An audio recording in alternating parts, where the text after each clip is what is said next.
Welcome back to another edition of the Pagcast. I'm your host, Michael Pagani, joined alongside Oshawa Generals forward Tye McSorley. Tye, welcome to the Pagcast. Thank you again for coming on. Thanks for having me.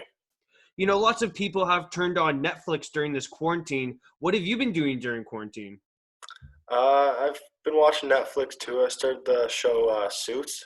Been doing a lot of that. Got a job working at a golf course. Got just a lot of working out, playing hockey. Been able to get on the ice recently in the past 1-2 months, so doing that a lot now. So just keeping busy the best I can. Have you been getting on the ice with any of your teammates or friends? Not really my teammates. Not everyone lives really close to here, so just some guys, like different guys in the OHL, like just a lot of different guys, honestly. Have you been watching any sports that have returned? Mostly golf. Kind of like golf. So yeah. How has your perception on the coronavirus changed since March when it first landed here? Uh, I guess I don't know. I didn't really know what to expect from it. It's kind of, I guess, a little scary. You never really know what's happening with it. I guess it's kind of, I don't even know, to be honest. Let's get into your story bit here. Who influenced you to start hockey? Definitely my dad. His whole family all played hockey, so it was kind of just a natural thing for me to go start playing hockey. I think I started playing when I was 3 or 4, and then done it ever since, and I've loved it. So continue with it. Was there a player growing up who you wanted to model your game after?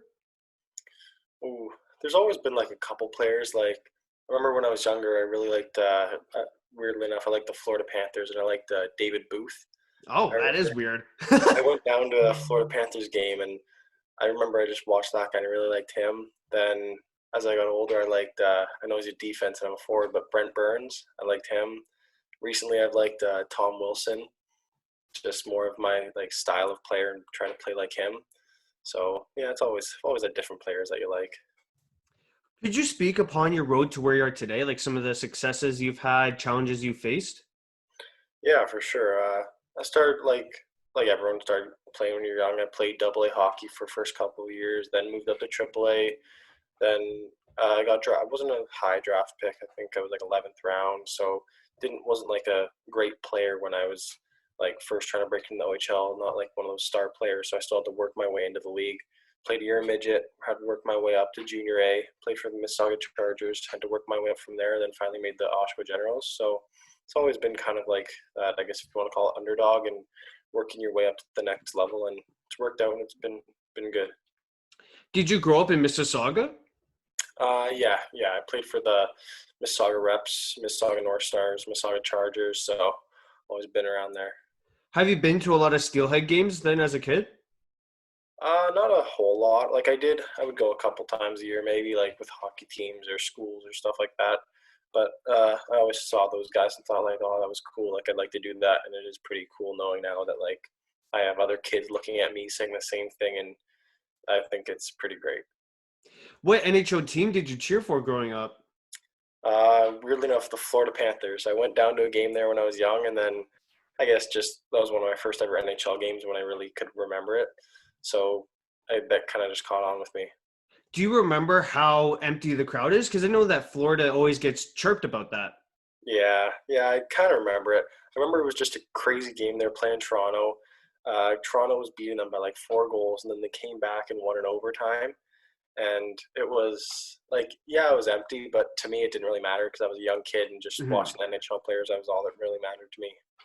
It seemed like that's a typical Toronto game. You know, they always go up by 4 goals. It seems like 3 goals, and then they would just crumble. Yeah. Oh, well, I guess they need to fix that, but can't really do anything about that. Like you mentioned, you were drafted by the Oshawa Generals in 2017. How big of a moment was that for you? No, that was pretty cool. That was great. It was a great team to be drafted by. I love them. I love everything about it. From our owner, Rocco, down through all our coaches with Greg Walters and GM Roger Hunt. Everyone's amazing. All our training staff. I couldn't have picked a better spot to go to. I love it. You were with the aforementioned Mississauga Chargers before you jumped to the OHL. How fast did the Chargers accelerate your development? I think it was great. We had a bunch of guys that were drafted by the Generals, And so a lot of guys like you play with like a training camp and stuff like that. And our coach Joe Washcraft was a scout for them, so it was really a good path to take to then try to make that next step. And I think it was a good spot because like we weren't a super good team, so it allowed me to play as a rookie opposed to like going to a really good team where I wouldn't have played as much. So I think that was a good spot for me, and it all worked out.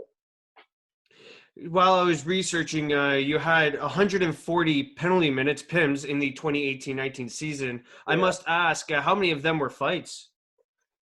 Ooh, I think technically only two, but you could kind of really you had we had cages on, so you kind of do a little like buckets and gloves. Mm. Everyone did that when they were younger. You kind of did that on the ice, and you just get a little 10-minute penalty and you'd stay in the game. But yeah, it was fun. It was fun. Would you agree or disagree to this next question that the sin bin is your second home? Ooh, I guess that year it was, but not so much honestly. This year I think I only had like 36 penalty minutes. So I stayed out of it, which is I guess better. Try not to keep the team on the penalty kill. Um, but I don't know. I don't mind it. If I got to go in there, I'll do it. I'll do whatever it takes. Would you be able to take me through your first OHL goal? Oh yeah, for sure. We're in Hamilton. It was actually my first game because, funny enough, I was suspended for the first 5 games. So this was our team's sixth game, and then it was my first game. And I don't know who it was. Someone carried the puck down the left side. We were kind of breaking into their zone. I was flying down the right side, and obviously just go to the net, just try to get there for a rebound. And I think they took a shot or something, and it bounced right on my stick, and just kind of tapped it in as quick as I could. And lucky enough, went between the goalie's legs. Don't remember who the goalie was. It was Hamilton, but I don't remember who the goalie was. But yeah, I was kind of just watched it go in, and I was ecstatic, and it was great. Do you remember what you got suspended for? Yeah, it was kind of like a weird fight in preseason that I don't know. It was kind of like a fight before the whistle, and they're really strict in preseason, so Yeah, they are. I didn't really know the exact ruling on it. You had 4 points in 36 games this year for your rookie season. What in the offseason have you done to better yourself? Trying to get more offensive for sure, like improve my like skating, shooting, like quick. Like I just want to be like quicker, like better with the puck, like not trying to hang on to the puck as much and then have guys come take it away or lose it. Like I just want to start getting the puck on the net quicker, giving it to other guys quicker, and hopefully just creating more opportunities for myself to get more points and get the team more goals. Do you think that has to do with some of your self-confidence? Yeah, for sure, definitely. Like obviously, I knew being like this year for my first like whatever few games, like you're always very nervous with the puck. Oh, You're yeah. just, fumbling and everything. Whereas now this year, I'll be a lot more confident with the puck and be definitely willing to take those riskier plays and try to make more of something other than kind of whatever, nothing coming out of a play. When you play the Mississauga Steelheads, does your family come out and watch? Yeah, for sure, for sure. I like immediate family definitely, and then I got some other family all in different places, and they'll come to those games or places closer to them, so it's good.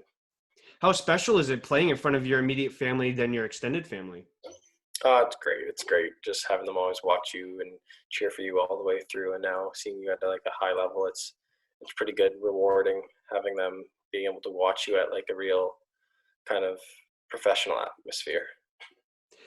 You mentioned that the head coach of the Chargers is the scout for the Generals. What lessons did you learn with the Mississauga Chargers while playing in the OJHL that you can apply to your game today?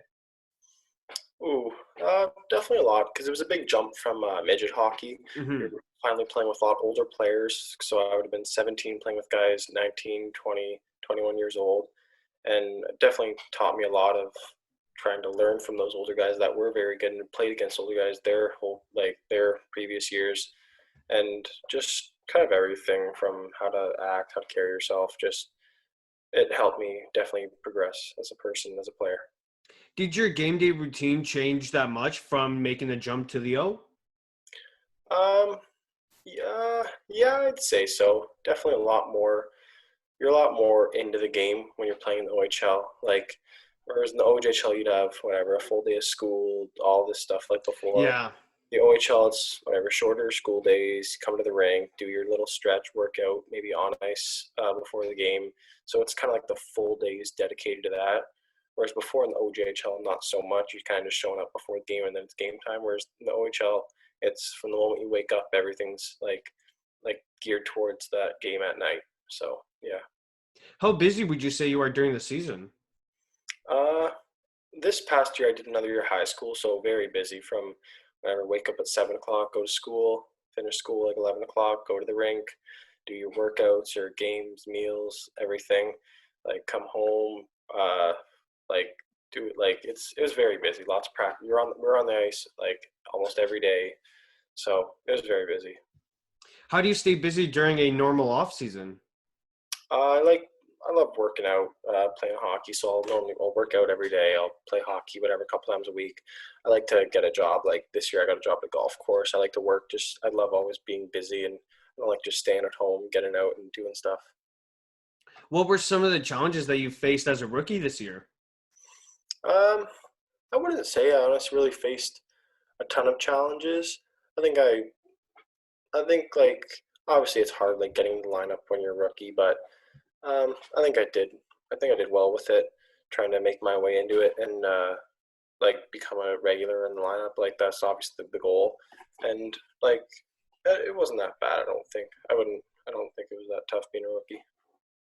And how often would you implement the advice that was given to you by the coach? Uh, all the time. I think that was a huge help. Always having to listen to them and like them helping you on what to do and how to get better and how to succeed as a player in person. I think I loved when they would help me out and give me advice because I think that was exactly what I needed. How did you find out this season was going to get canceled? Uh, well, we packed a bus going to Ottawa. We were just about to board the bus to Ottawa, and then I forget who, but I remember someone telling us just you guys gotta wait, can't get on the bus yet. There might be stuff going down. So we were all kind of like, oh, okay, I guess whatever. I guess we'll wait and see. And then just had to sit around for a couple of hours, and then eventually they just had to break the news to us that yeah, you guys got to go home. We don't know what's happening, but we'll keep you tuned. And then eventually, then a couple weeks later, we got the final news saying the season's done, and like kind of sucked. It was disappointing, but is what it is. It's bigger than the OHL. Like so, can't really be too upset about that because it's much more detrimental to other people than for us playing our hockey games. Is that when it became surreal for you that like we need to take this seriously? Yeah, for sure. I think yeah. Once we got sent home, that was kind of like wow, like this, like it's a big thing. Like it's real. You did play your last game, I'm not sure if you were scratched because you were a rookie, but the last Generals game was against London on March 8th. Did you get a sense that it would have been your last game? Uh, Honestly, no, no. I was actually suspended that game. Those two games I've suspended. So that I was going to come back that night against Ottawa. That was going to be my first game back Oh, from right. suspension, and yeah, I didn't know. It was kind of a shock to me. I wasn't really expecting that at all, but it is what it is. Next season, there may be no fans in the stands. Does that impact your play at all?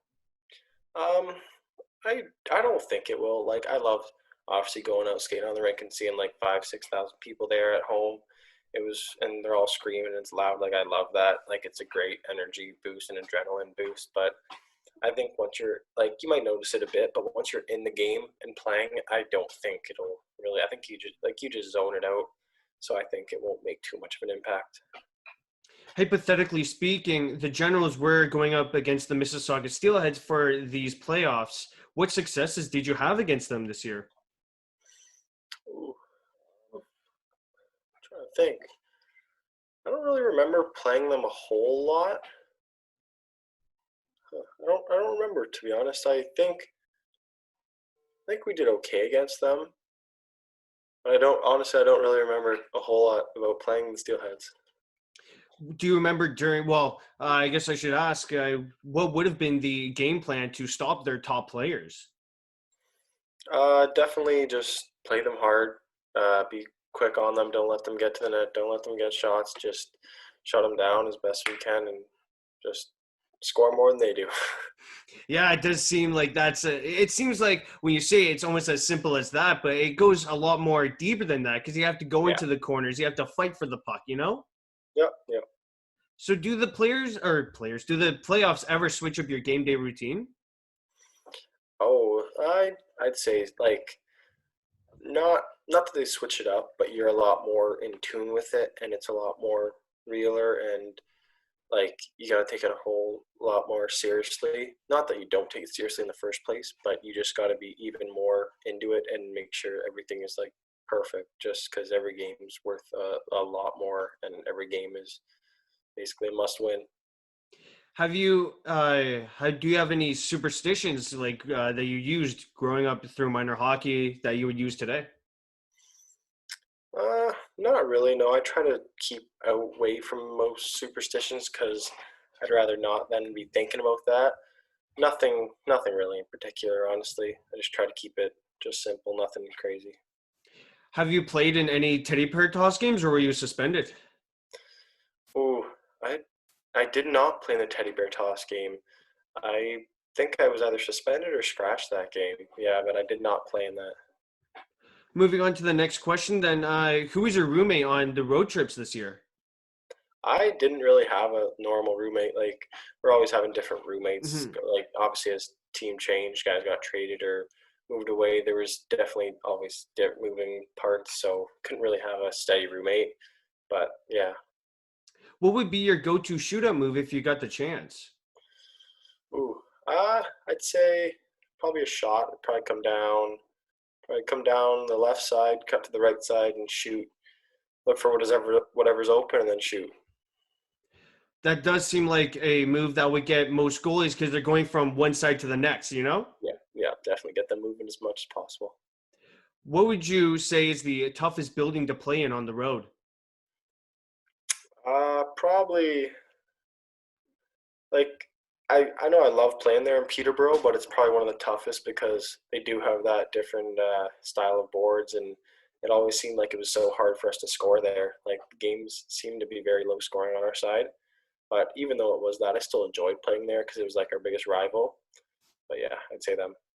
If you were stranded on a desert island and had to rely on one NHL player for survival, who would it be and why?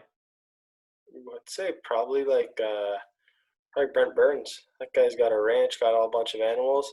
Seems like he knows his way around the land and the wild, so I'd probably pick him. Like you said earlier, this interview, people do or players do look up to you. Do you have any advice for those aspiring hockey players? I'd say just never give up. Always, like, if you have your dreams and goals set on something, just go for it. Who cares what people say and what they think you can and cannot do? Just kind of do your thing and keep determined and keep your mind to it, and good things will happen.